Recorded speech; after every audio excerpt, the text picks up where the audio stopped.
మరో ప్రపంచం మరో ప్రపంచం మరో ప్రపంచం పిలిచింది, పదండి ముందుకు పదండి తోసుకు పోదాం పోదాం పైపైకి. ఎవ్వరి కోసం ఈ మందహాసం ఒక పరి వివరించవే.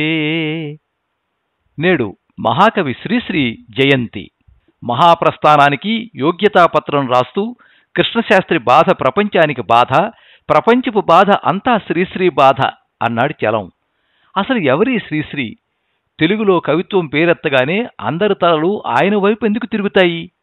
రెండు శ్రీల ధనదరిద్రుడు, కవితా ఘనసముద్రుడు శ్రీశ్రీ అని వేటూరి సంస్మరించుకున్న ఆ ఘనసముద్రంలో ఉన్న రత్నమాణిక్యాలేమిటి? వాటి కాంతుల ధగధగలు ఎలా ఉంటాయి? ఇవన్నీ తెలుసుకుంటూ, ఆ రత్నపు కాంతులు చూసుకుంటూ, పదండి ముందుకు పదండి త్రోసుకు పదండి పోదాం పైపైకి. ఎముకలు క్రుళ్ళిన వయస్సు మళ్ళిన సోమరులారా చావండి, నెత్తురు మండే శక్తులు నిండే సైనికులారా రారండి. ఇంత బలంగా మనకోసం మనల్నే తిట్టిన మొదటి కవి శ్రీశ్రీనే అయ్యుంటాడేమో. తన కవితా ధాటికి ఆ ఎముకలు కుళ్ళినవారు, వయస్సు మళ్ళినవారు కూడా నెత్తురు మండుతున్న శక్తులు నిండుగా ఉన్న సైనికులుగా మారాలని కవి ఆక్రోశం అయ్యుంటుంది. ఇది చదువుతున్నంతసేపు విరామ మెరుగక మ్రోగే ఆ మరో ప్రపంచపు కంచు నగారా మన చెవుల్లో ప్రతిధ్వనిస్తూనే ఉంటుంది. శ్రీశ్రీ తానెవరో చెబుతూ భూతాన్ని, యజ్ఞోపవీతాన్ని, వైప్లవ్య గీతాన్ని అనగానే నువ్వు విప్లవ కవివి, ఇలా యజ్ఞోపవీతాలు గట్రా అనకూడదంటూ కస్సుమన్నారు కొందరు. అసలు ఆయన స్మరిస్తే పద్యం, అరిస్తే వాద్యం అన్న సంగతి వాళ్ళకేం తెలుసు? అందుకే వాళ్ళకు అర్థమయ్యేలా శ్రీశ్రీ ఉద్ధృతి పెంచి, నేనొక దుర్గం నాదొక స్వర్గం, అనర్గళం అనితర సాధ్యం నా మార్గం అని ఢంకా భజాయిస్తాడు. ఇంతకీ మీరేం చేశారు అని అడిగితే, నేను సైతం ప్రపంచాగ్నికి సమిధనొక్కటి ఆహుతిచ్చాను అన్నాడు. అంతేనా అంటే కాదుట, నేను సైతం భువన ఘోషకు వెర్రి గొంతుకు నిచ్చి మ్రోశాను అన్నాడు ఆవేశంగా ఆకాశం వైపు చూస్తూ. ఏంటండి ఆ చూపు అని అడిగితే, అటు చూడు అన్నాడు.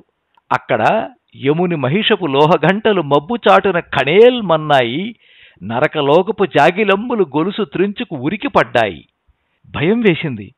ఏంటండి ఇంత భయం కలుగుతోంది ఈ కొత్త రకం కవిత్వం వింటూ ఉంటే అని అడిగితే, ఆయన నవ్వేసి, లేకపోతే ఇంకా ఆ పాత పద్ధతుల్లోనే ఎంతకాలం పోయి కవిత్వాన్ని మురగబెడతారు అంటూ, కదిలేది కదిలించేది, మారేది మార్పించేది, పాడేది పాడించేది, పెనునిద్దర వదిలించేది, మును ముందుకు సాగించేది, పరిపూర్ణపు బ్రతికిచ్చేది కావాలోయ్ నవకవనానికి అని ఉపదేశించేస్తాడు.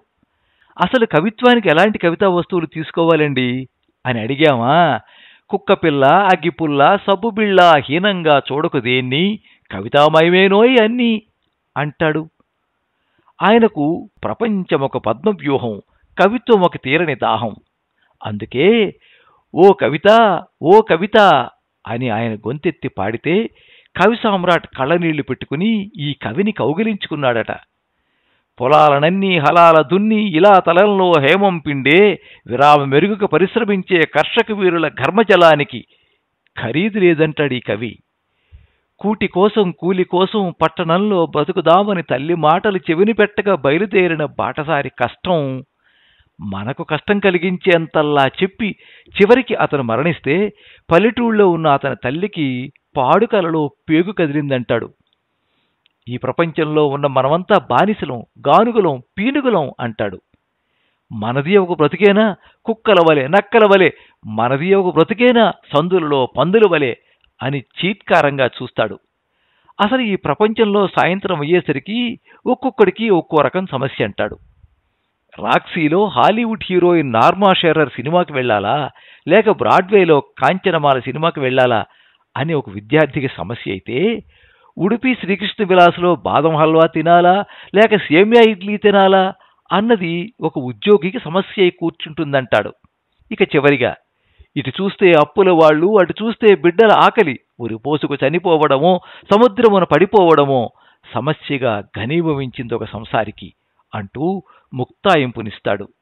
నిప్పులు చిమ్ముకుంటూ నింగికి నేను ఎగిరిపోతే నిబిడాశ్చర్యంతో వీరు, నెత్తురు కక్కుకుంటూ నేలకి నే రాలిపోతే నిర్దాక్షిణ్యంగా వీరే అని 7 ముక్కల్లో మనిషి స్వభావాన్ని చెప్పేస్తాడు. అంతేకాదు, ఏ దేశ చరిత్ర చూసినా ఏమున్నది గర్వకారణం, నరజాతి చరిత్ర సమస్తం పరపీడన పరాయణత్వం అని చరిత్రని తిరుగులేని ఋషివాక్యంలా చెప్పి నిట్టూర్పు విడిస్తాడీ మహాకవి. తాజ్మహల్ నిర్మాణానికి రాళ్లెత్తిన కూలీలెవ్వరు, ప్రభువెక్కిన పల్లకి కాదోయ్ అది మోసిన బోయీలెవ్వరు అన్న ప్రశ్నలతో మనల్ని నీళ్లు నమిలిస్తాడు. మీరు మరీ ఇంతల్లా అవతల వారిని ఉక్కిరిబిక్కిరి చేసేస్తుంటే ఇక మీతో ఎవరుంటారండి అని అడిగితే, పోనీ పోనీ పోతే పోనీ, సతుల్ సుతుల్ హితుల్ పోనీ పోతే పోనీ, రాని రాని వస్తే రాని, కష్టాల్ నష్టాల్ కోపాల్ తాపాల్ శాపాల్ రాని అని నిర్లక్ష్యంగా చూస్తాడు. పతితులను బాధాసర్ప దష్టులను చూసి కరిగిపోయి, దగాపడిన తమ్ములార ఏడవకండి ఏడవకండి అని ఊరడిస్తాడు. జగన్నాథ రథచక్రాల్ మీకోసం వస్తున్నాయని ధైర్యాన్నిస్తాడు. పాపం పుణ్యం ప్రపంచ మార్గం, కష్టం సౌఖ్యం శ్లేషార్థాలు ఏమీ ఎరిగని పువ్వుల్లారా, 5-6 పాపల్లారా అంటూ చిన్నపిల్లల్ని దగ్గరకు తీసుకుని ముద్దు చేస్తాడు. ఆనందం అర్ణవమైతే, అనురాగం అంబరమైతే, అనురాగపు టంచులు చూస్తాం, ఆనందపు లోతులు తీస్తాం అని అద్వైతంగా పాడుకుంటాడు. సెలవంటూ ఈ లోకాన్ని వదిలి తలవంచుకు వెళ్లిపోయిన తన నేస్తం కొంపెల్ల జనార్దనరావు కోసం ఈ నిరాశామయ లోకంలో కథన శంఖం పూరించాడు. ఈ మహాప్రస్థానం లిఖించాడు. ఈ కత్తి బూజుపట్టిన భావాలకు పునర్జయం ఇవ్వడానికి కాదు, కుళ్ళిపోతున్న సమాజ వృక్షాన్ని సమూలఛేదం చెయ్యడానికి. ఇది సమాన ధర్మాన్ని స్థాపిస్తుంది, నవీన మార్గాన్ని చూపిస్తుంది అంటూ తన కవన ఖడ్గం ఏం చెయ్యబోతోందో, ఈ ఖడ్గ సృష్టికి కారణమేమిటో వివరిస్తాడు. చక్రవర్తి అశోకుడెచ్చట, జగద్గురు శంకరుడెచ్చట, ఏవి తల్లి నిరుడు కురిసిన హిమసమూహములు అని వేదనగా అడుగుతాడు. కాని ఆ వేదనతో పొంగుకొచ్చే దుఃఖాన్ని ఆపలేక, జడిగొల్పే దుఃఖంలో తడేయకుండా గొడుగు లేదు అని ఉన్నమాట చెప్పేస్తాడు. ఇంకా చెప్పాలంటే, ఎందరో మహానుభావులు బ్రతుకురించి పారిపోయి తమ వెనుకనే దాగువారు అని ఈసడిస్తాడు. పాత పీప పీత పాప పాడుకుంటూ తిరుగుతాయట, కొత్త గొంతుకు చెవిన పడితే గుడ్లు నిప్పులు చెరుగుతాయట. నన్ను తిట్టిన తిట్లతోనే మల్లెపువ్వుల మాల కట్టెను, నాకు వ్రాసిన ప్రేమలేఖలు పోస్టు చేయటం మానివేశను అని మంచి ముత్యాల సరాలు విసురుతాడు. శరశ్చంద్రికలకు ముగ్ధుడవుతూ, ఇదిగో జాబిల్లి, నువ్వు సముద్రం మీద సంతకం చేసేటప్పుడు గాలి దాన్ని చెరిపేయకుండా కాలమే కాపలా కాస్తుందిలే అని చందమామతో సరదా సంభాషణ చేస్తాడు. ప్రేమ ప్రేమను ప్రేమించడాన్ని ప్రేమిస్తుంది, ప్రేమ ప్రేమను ప్రేమగా ప్రేమిస్తుంది, ప్రేమను ప్రేమించిన ప్రేమ ప్రేమచే ప్రేమించబడిన ప్రేమను ప్రేమిస్తుంది అని జేమ్స్ జాయిన్ కవితకు అనువాదపు ప్రేమగీతాలు అల్లుతాడు. ఇక సిప్రాలి దగ్గరకు వచ్చేసరికి తన అరివీర భయంకర విప్లవ రూపాన్ని కొంత శాంతింపజేసి సరదా దారి తొక్కుతాడు. సిప్రాలి అంటే సిరిసిరిమువ్వలు, ప్రాసక్రీడలు, లిమరిక్కులు. సిరిసిరిమువ్వలన్నీ కందపద్యాలు. ఛందస్సుల సంఖ్యలు త్రించినవాడుగా, తన కవిత్వాన్నే ఒక ఛందస్సుగా మార్చినవాడుగా వినుతికెక్కిన శ్రీశ్రీ ఇలా సరదాగా కందాలు రాయడం మొదలు పెడుతూ, మళ్లీ ఇన్నేళ్లకి పద్యాలు రాయిటిది ఎట్లన్నన్, పళ్ళూడిన ముదుసలి కుచ్చిళ్లను సవరించినట్లు సిరిసిరిమువ్వా అని పకపకమంటాడు. మీసాలకు రంగు ఏదో వేసేస్తే యవ్వనం లభించదు నిజమే, సీసా లేబుల్ మార్చేస్తే సారా బ్రాందీయగునే సిరిసిరిమువ్వా అని శ్రీరంగనీతులు చెబుతాడు. ఇంకొక చోట, మేము ఎలాంటి వారమో తెలుసా, ఇస్పేటి జాకీలం, ఎగేసిన బాకీలం, మృత్యువు సినిమాలో 3 భాషల టాకీలం, భగవంతుని టోపీలం, కవిత్రయపు కాపీలం, గోరంతల కొండంతలం, 1కి 2 అంటాడు. కవిత్వం ఎలా ఉండకూడదో చెబుతూ, ప్రపంచాన్ని చూడలేని కవిత నిజం చూపదు, ఇసకలోన తలదూర్చిన ఉష్ట్రపక్షి బాపతు అంటాడు. ప్రజాస్వామ్య పార్టీల్లో ప్రజలకు తావెప్పుడు, నేతి బీరకాయలోని నేయి పుట్టినప్పుడు అని ఒకచోట, కొంతమంది కుర్రవాళ్లు పుట్టుకతో వృద్ధులు, పేర్లకి పకీర్లకి పుకార్లకి నిబద్ధులు అని ఇంకొక చోట అచ్చమైన నిజాలను ప్రాసక్రీడలాడుతూ చెబుతాడు. అలాగే ఆదిభట్ల నారాయణదాసు గారి గురించి, హరికథా పితామహుడుగు ఆదిభట్ల దాసు సంగీతం సాహిత్యం సరితూచిన త్రాసు అంటూ భక్తిపూర్వకమైన ప్రాసక్రీడ ఆడతాడు. ఇక శ్రీశ్రీ పంచపదులు కూడా పసందైనవే. అరిచే కుక్కలు కరవవు, కరిచే కుక్కలు మొరగవు, కరవకు మురిగే కుక్కలు తరమవు, అరవక కరిచే కుక్కలు మరలవు, అరవని కరవని కుక్కలెక్కడా దొరకవు అని శునకోపాఖ్యానం చెబుతాడు. ఆయనకు సాక్షి వ్యాసాలంటే ఎంత అభిమానమో మరొక పంచపదిలో చెబుతాడు. లక్ష్మీ నరసింహారావు పానుగంటి సాక్షి వ్యాసాలు చదవటం మాననంటి, ఎంచేతంటే వాటిలో పేనులాంటి భావానికి ఆయన ఏనుగంటి రూపాన్నియ్యడం నేను గంటి అని నమస్కరించుకుంటాడు. ఇక లిమరిక్కులలో నేను ఎవరో తెలుసా? ముసలివాణ్ణి కాను, అసలువాణ్ణి, పడగెత్తిన తాచుపాము బుసలవాణ్ణి, పీడితుల్ని వెంటేసుకు మసలువాణ్ణి, అందుకున్న ఆకాశపు కొసలవాణ్ణి అని బుసకొడతాడు. సినారే భళారే, అన్నింట్లో హుషారే, సినిమా రెడీమేడ్ సొరిక్కి తయారే అంటూ నారాయణ రెడ్డి గారి మీద చతురోక్తి విసురుతాడు. 1000 పడగలు 1,00,000 పిడకలు లక్క పిడతలు కాగితపు పడవలు చాదస్తపు గొడవలు అంటూ ఒకవైపు విశ్వనాథని వెటకారం చేసినా, మరోవైపు మాట్లాడే వెన్నెముక పాట పాడే సుషుమ్న నిన్నటి నన్నయ్య భట్టు నేటి కవి సామ్రాట్టు, గోదావరి పులకరింత కృష్ణానది పులకరింత, కొండవీటి పొగమబ్బు తెలుగువాళ్ల గోల్డ్ నిబ్బు, అకారాది క్షకారాంతం ఆసేతు మహికావంతం, అతగాడు తెలుగువాడి ఆస్తి, అనవరతం తెలుగువాడి ప్రకాస్తి, ఛందస్సు లేని ఈ ద్విపద సత్యానికి నా ఉపద అని విశ్వనాథకు నిలువెత్తు నమస్కారం కూడా చేస్తాడు. ఇక శ్రీశ్రీ రాసిన సినిమా పాటలు కూడా చాలానే ఉన్నాయి. పాడబోయి భారతీయుడా అనే పేరుతో వాటిని పుస్తకంగా కూడా తీసుకొచ్చాడు. ఈ పుస్తకాన్ని తనకు సినిమా రచయితగా అవకాశం రావడానికి కారకులైన మల్లాది రామకృష్ణ శాస్త్రి గారికి అంకితం ఇచ్చాడు. శ్రీశ్రీకి పాటల రచయితగా మొదటి సినిమా ఆహుతి అనే డబ్బింగ్ చిత్రం. ఆయన రాసిన మొదటి పాట పల్లవి ప్రేమయే జనన మరణ లీల, మృత్యుపాశమే అమరబంధమౌ యోప్రాణుల మ్రోల. కుమారి మొల్ల సినిమాలో ఒక సందర్భం కోసం శ్రీశ్రీ గారు ఒక దత్తపద రాయాల్సి వచ్చింది. తెనాలి రామలింగుడు మొల్లతో అప్పు నిప్పు మెప్పు చెప్పు అనే 4 మాటలిచ్చి రామాయణపరంగా అర్థం వచ్చేటట్టు ఒక పద్యం చెప్పమంటాడు. అయితే అప్పు అంటే రుణం, నిప్పు అంటే అగ్ని, మెప్పు అంటే ప్రశంస, చెప్పు అంటే పాదరక్ష అనే అర్థాలు రాకూడదంటాడు. ఇది శ్రీశ్రీ గారు కల్పించిన సన్నివేశమే. అందుకు మొల్ల ఇచ్చే సమాధానాన్ని శ్రీశ్రీ గారు ఇలా కందపద్యంగా చెప్పారు. అప్పుడు మిథులకు జనినే నిప్పుడు కావించు వింత నిచ్చటి ప్రజతామెప్పుడును కాంచబోరని చెప్పుచు రాఘవుడు విరిచి శివకార్ముకమున్. ప్రపంచం అనే సినిమాలోని ఒక పాటలో సంసారం ఎలా ఉండాలో చెబుతూ, బండికి ఉండేటి 2 చక్రాల్లాగా తాపీగా సాగాలి సంసారం, కొరడాతో తోలేటి కర్మం లేకుండానే సాఫీగా సాగాలి సంసారం అని తాపీగా సాఫీగా విన్నవాళ్లకు హాయి కలిగేలా రాశారు. ఈ సినిమాలో చిన్న విశేషం ఏమిటంటే, ఇందులో సర్కస్ అనౌన్సర్గా శ్రీశ్రీ సుమారు 2.5 నిమిషాల పాటు కనబడతారట. ఆత్రేయ గారు డైరెక్ట్ చేసిన వాగ్దానం సినిమాకు శ్రీశ్రీ కూడా పాటలు రాశారు. అందులో రేలంగి పాత్ర పాడే హరికథ శ్రీనగజతనయం సహృదయం అనే శ్లోకంతో మొదలవుతుంది. అది ఏ పూర్వకవో రాసిన వినాయక ప్రార్థనట. ఇక పాట చివరిలో వచ్చే కందపద్యం పోతన భాగవతంలోనిదట. అయితే పెళ్ళుమనే బిల్లు గంటలు గల్లుమనే అనే పద్యం కరుణశ్రీ గారిది. వారి అనుమతితోనే ఆ పద్యం వాడుకున్నప్పటికీ ఆ విషయం ఆ సినిమా పాటల పుస్తకంలో ప్రస్తావించకపోవడం పొరపాటని, అందుకు కరుణశ్రీ గారికి క్షమాపణలు చెప్పుకుంటున్నానని అంటారు శ్రీశ్రీ. ఇక తొలితరం వీణ పాటలలో ఒకటైన భార్యాభర్తల సినిమాలోని ఏమని పాడెదనో ఈవేళ మానస వీణ మౌనముగా నిదురించిన వేళకి అనే పాట శ్రీశ్రీ కలం రోగించినదే.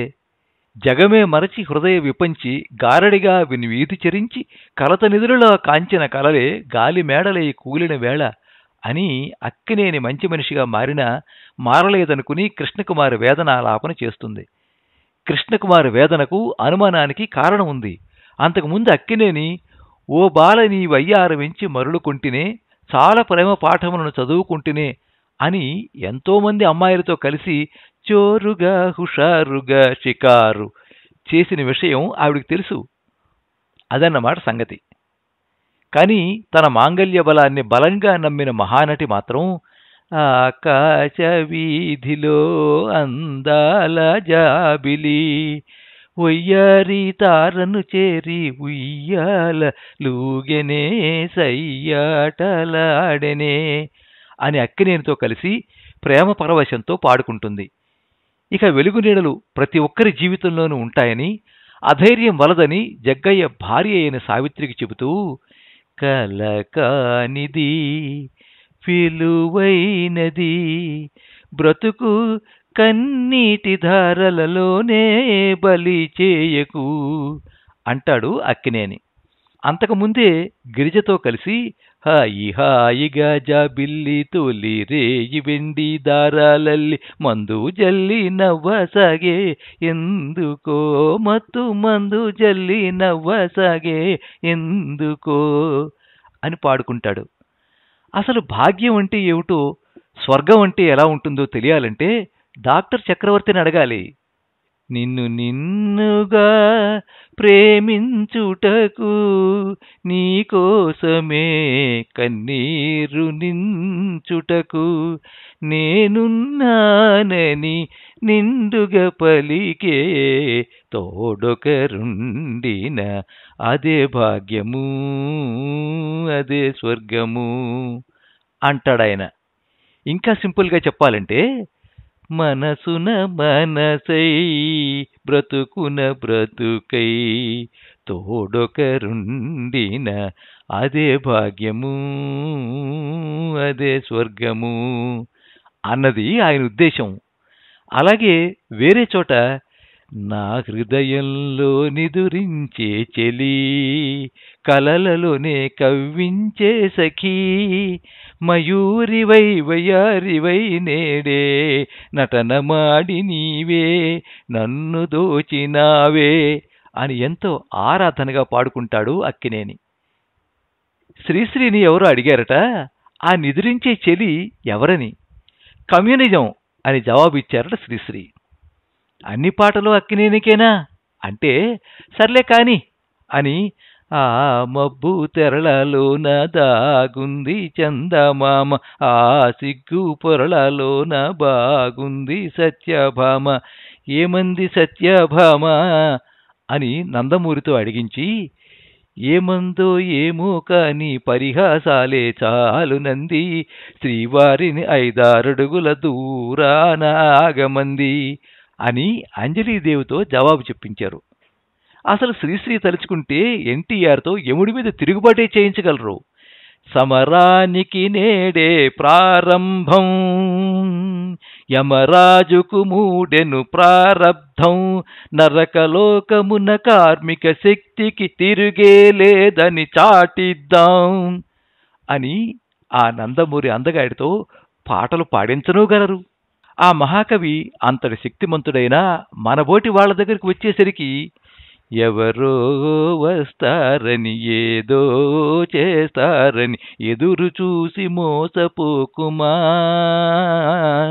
నిజము మరచి నిదురపోకుమా అని జాగ్రత్తలు చెబుతూ ఉంటారు. ఆయన మాత్రం ఈ మనుషులు మారాలి అని నిత్యం తాపత్రయపడుతూ ఉంటారు. చీకటిలో కారు చీకటిలో కాలమనే కడలిలో చోకమనే పడవలో ఏదరికో ఏ దశకో అని వ్యధతో పాడుకుంటూ ఎక్కడెక్కడికో వెళ్ళిపోతూ ఉంటారు. అసలు మనిషి అంటేనే మణిదీపం అంటారు. అతని మనసే నవనీతం అంటారు. ఉందిలే మంచి కాలం ముందు ముందునా అందరూ సుఖపడాలి నందనందన అని ఉద్బోధిస్తారు.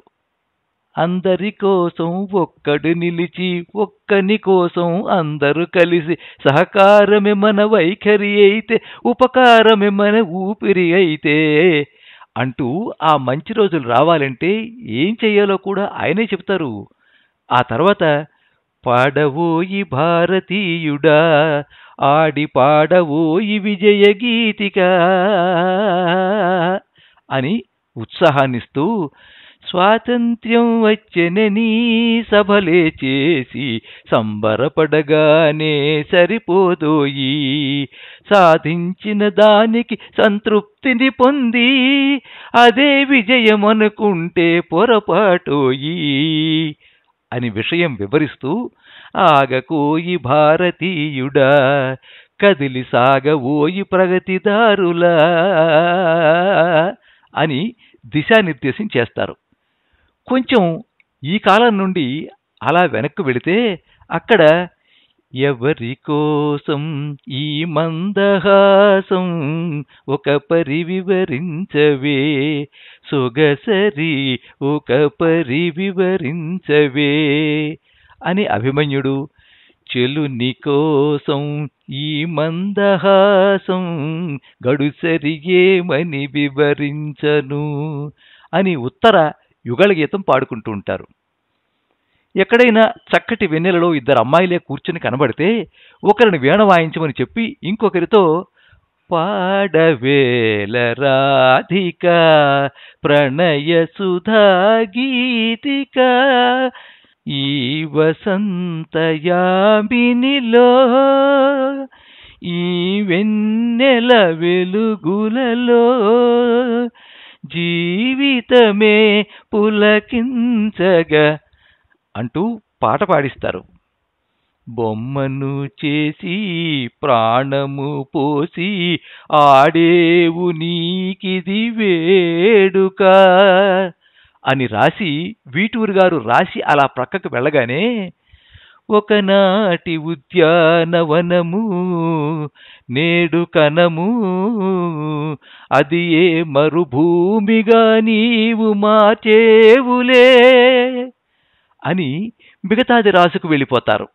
మీరు ఇంత పేరు మోసిన విప్లవ కవి కదా, జావళీల సంగతేమన్నా తెలుసా అని అడిగితే అప్పటికప్పుడు ఎల్ విజయలక్ష్మిని రప్పించి, నిన్ను జేర మనసాయరా నా స్వామి చనువార దయసేయరా అని ఆమెతో గజ్జలు గలగలలాడిస్తారు.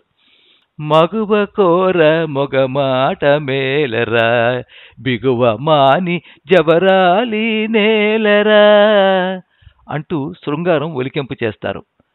మా కోసం ఇంకేమన్నా చేసి పెట్టండి సార్ అని అడిగితే సూపర్ స్టార్ని పిలిపించి, తెలుగు వీరలేవరా దీక్షభూని సాగరా అంటూ స్వాతంత్ర్యం తీసుకురావడం కోసం పంపించి ఈయన వెళ్ళి తెలుగు వాళ్ళు ఎప్పుడూ చూడని నేషనల్ అవార్డు పట్టుకొచ్చి ఇస్తారు. ఇన్ని చేసిన శ్రీశ్రీ గారి కోసం చాలా గొప్పవాళ్లు ఇంకా గొప్పగా ఎన్నో అన్నారు. వారిలో 2 స్త్రీలు ధరించి 2 పెగ్స్ బిగించి వరలు శబ్ద విరించి అన్న ఆరుద్ర గారికి ఒక నమస్కారం. శ్రీశ్రీ మొదలంట మనిషి, చివర్లో ఋషి, మధ్యలోనే కవి, ఎప్పటికీ ప్రవక్త అన్న వేటూరు గారికి మరొక్క నమస్కారం చేసి, తెలుగులో నవకవితకు శ్రీరస్తు వ్రాసిన ఈ వ్యాస కథానాయకుడు శ్రీశ్రీ గారికి సాష్టాంగ నమస్కారం చేసుకుంటూ స్వస్తి. మీరింతవరకు శ్రీశ్రీ జయంతి సందర్భంగా ప్రత్యేక వ్యాసం విన్నారు. వినిపించిన వారు పప్పు భోగారావు.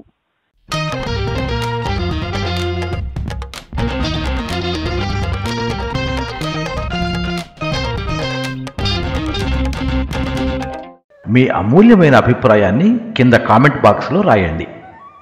ఈ వీడియోని లైక్ చేయండి, మీ మిత్రులందరికీ షేర్ చేయండి. ఈ ఛానల్ని సబ్స్క్రైబ్ చేసుకోండి. పక్కనే ఉండే బెల్ ఐకాన్ని క్లిక్ చేస్తే ఇలా అప్లోడ్ చేసే వీడియోల వివరాలన్నీ కూడా మీకు ఎప్పటికప్పుడు నోటిఫికేషన్ ద్వారా తెలుస్తాయి. ఎప్పుడు మీ అభిమానాన్ని కోరుకునే పప్పు భోగారావు.